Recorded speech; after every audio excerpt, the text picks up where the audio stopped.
लेकिन थोड़ा सा आगे बढ़ते हुए और रामकृपाल जी से ये समझते हुए कि ये जो 23 के नतीजे आएंगे तो ये एक तरीके से सेमीफाइनल 24 के लिहाज से तस्वीर साफ कर पाएगा या नहीं, ये नतीजा 23 के चुनाव का नतीजा बनकर ही रहेगा। रोमाना जी, पहले तो एक मैं बात कह दूं जी कि जैसा अभी आप आकू कह रहे थे, आकू भाई, एक चीज समझ लीजिए आप, 2014 के बाद पूरे राजनीतिक, सामाजिक और जो चेंज हुआ है सोशियो इकोनॉमिक एंड पॉलिटिकल, वो चेंज ये हुआ है कि चाहे वो बीजेपी हो चाहे वो कांग्रेस हो, सबको ये पता चल गया कि अगर हम मासेस के लिए काम नहीं करेंगे तो हम खत्म हो जाएंगे। एक बड़ा भारी हुआ परफॉर्म और पेरिस।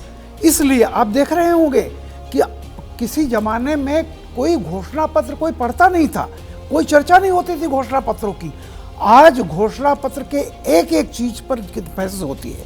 तो इसीलिए जब 5 साल के बाद नई सरकार बनने का होता है तो अमूमन देखिए कि एंटी इनकम्बेंसी उस तरह नहीं दिखाई पड़ती, क्योंकि सबने कहीं ना कहीं कमोबेश परफॉर्मेंस किया है।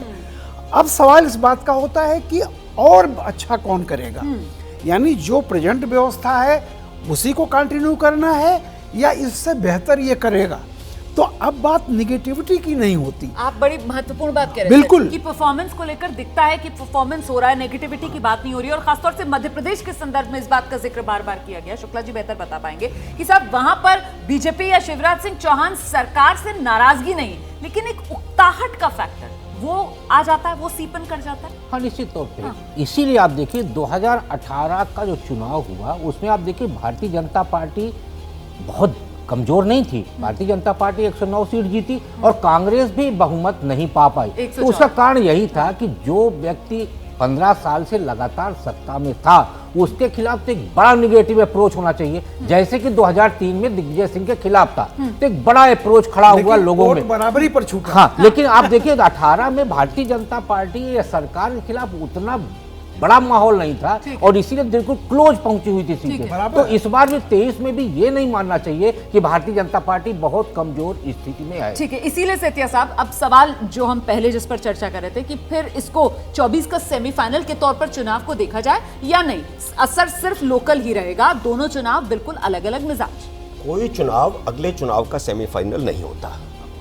हमने इसको 2003 में बहुत अच्छी तरह देखा, जब 2018 में भी देखा, 2003 में हारने के बाद भी जीत गए। 2003 में तीनों बड़े राज्यों में मध्य प्रदेश, छत्तीसगढ़, राजस्थान में भारतीय जनता पार्टी जीती और भारतीय जनता पार्टी ने सोचा कि माहौल हमारे पक्ष में है, कुछ महीने पहले चुनाव भी करवा दिया, लेकिन उल्टा हो गया। का ज्यादा दिया शब्द है सेमीफाइनल, फाइनल, इसका कोई बहुत अर्थ नहीं मतलब होता नहीं है। अब देखिए 2018 में क्या हुआ, 2018 में तीनों राज्यों में कांग्रेस जीती, लेकिन जब लोकसभा के चुनाव हुए तो सिर्फ 3 सीटें इन तीनों राज्यों में बीजेपी हारी, 2 छत्तीसगढ़ में, 1 मध्य प्रदेश में, बाकी सारी की सारी सुपड़ा साफ कांग्रेस का हो गया। तो कोई चुनाव अगले चुनाव का सेमीफाइनल नहीं होता है। लेकिन वहीं 13 भी देख लीजिए, 13 में राजस्थान हो, मध्य प्रदेश हो, छत्तीसगढ़ हो, बीजेपी जीती थी और फिर 14 में बीजेपी धमाकेदार अंदाज में जीती। तो मतलब कहीं ना कहीं जोड़कर देखा जा सकता है उसको।